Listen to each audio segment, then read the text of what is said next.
Okay, we're in Revelstoke. This is the Hunt's house.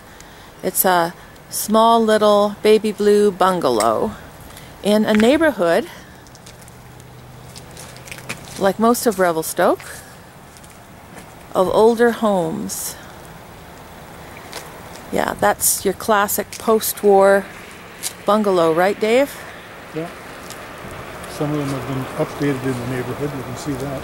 Well, the reason that this location is important to us is that we want the whole family to maintain our independence. We are only about 6 blocks from the downtown core, so that's and it's very flat, and so that's a doable distance in a wheelchair, or even on a nice sunny day I can do that in my walker, one direction at least.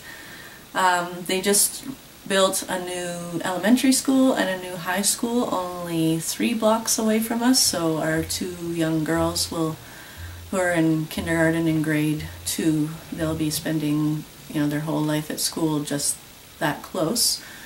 And that's important for me, that I feel comfortable that they can walk to school on their own even at this age, on days that I'm not able to get out and do that, to walk with them. Another thing, we're also 3 blocks from the community center, which also has the library and the swimming pool there, which is a key part of our family on the weekends. And it's just a really close neighborhood community right here too as well. We've lived in this house for 10 years, and we have numerous block parties throughout the year. There's always a Christmas Eve broomball tournament down at the end of our street. In the summertime we have back alley taco parties and things like that. So those are key things to us to stay here. And you were mentioning if you moved to the outskirts of town across the bridge, for example, you wouldn't be able to travel anywhere just using your wheelchair. Yeah, just recently I've lost the ability to drive. All the houses downtown are minimum 60, 70 years old, and some of them from the turn of the century. So they're either similar to ours, which is a small little working class wartime house, or 2 stories with a narrow stairway and narrow hallways and quite small rooms. So none of those options really presented themselves as being any better for renovations. Okay, and to help the board get to know you better, you're a graphic designer, right? And so you work from home, right where you're sitting in your bedroom here. Yeah.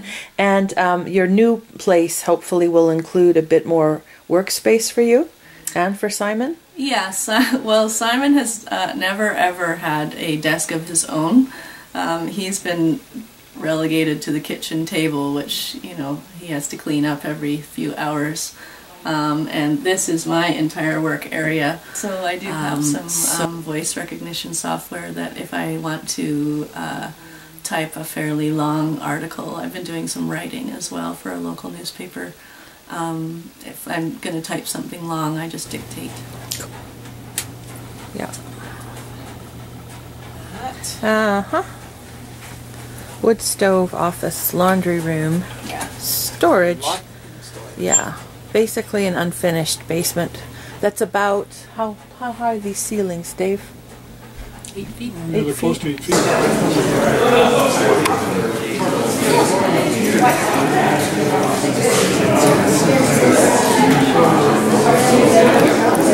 Modified private bathroom for a wheelchair.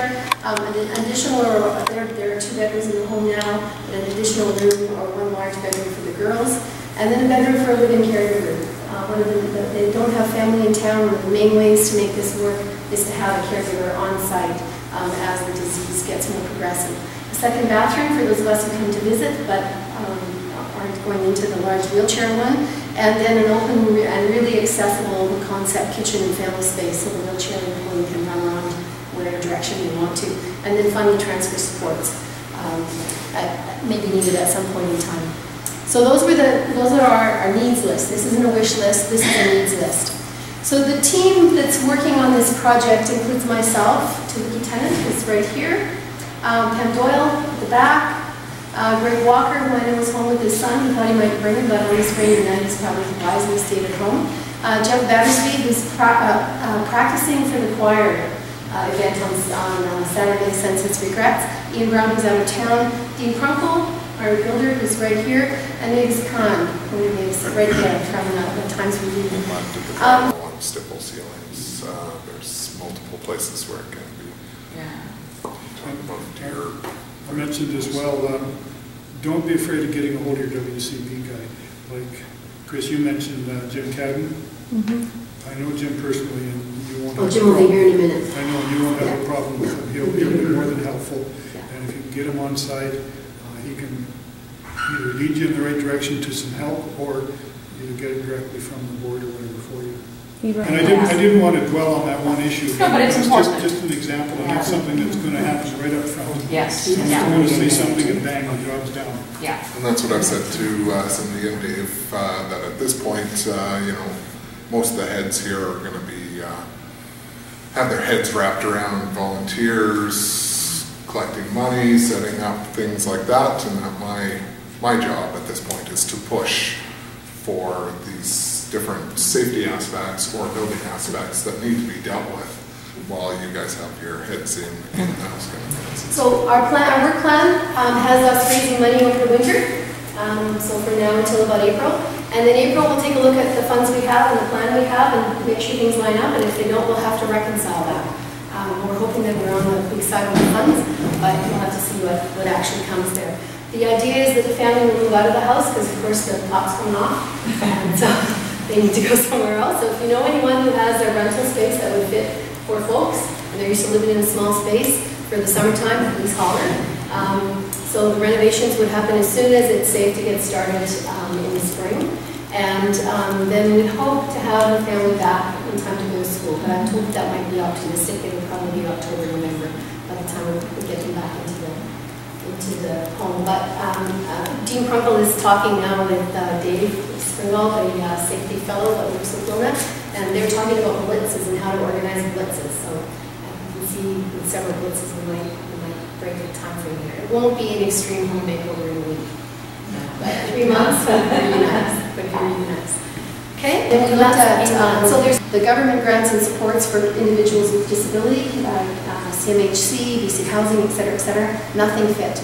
So we decided we were going to have to think outside the box, and that's when we started to think about Habitat for Humanity. Now, we have been, as a community, inviting Habitat for Humanity to come here for, I think this afternoon we decided about 15 years. So 15 years, Alan Mason has been making phone calls to National in Hamilton. Waterloo. Waterloo, saying, please come, and more recently, as our affordable housing issues became more critical, please come. But Habitat has a policy, or has had a policy around working with communities of a larger size than ours. And so we wanted to really try and see, and the family really wanted to try and see, if this project could be a pilot that could push us over the edge into the category where they would give us a try. And fortunately, when Alan called Kelowna, Lona from Kelowna said, yeah, I'll come up and talk with you. And that was last September. I'm the chair of the Revelstoke Community Housing Society.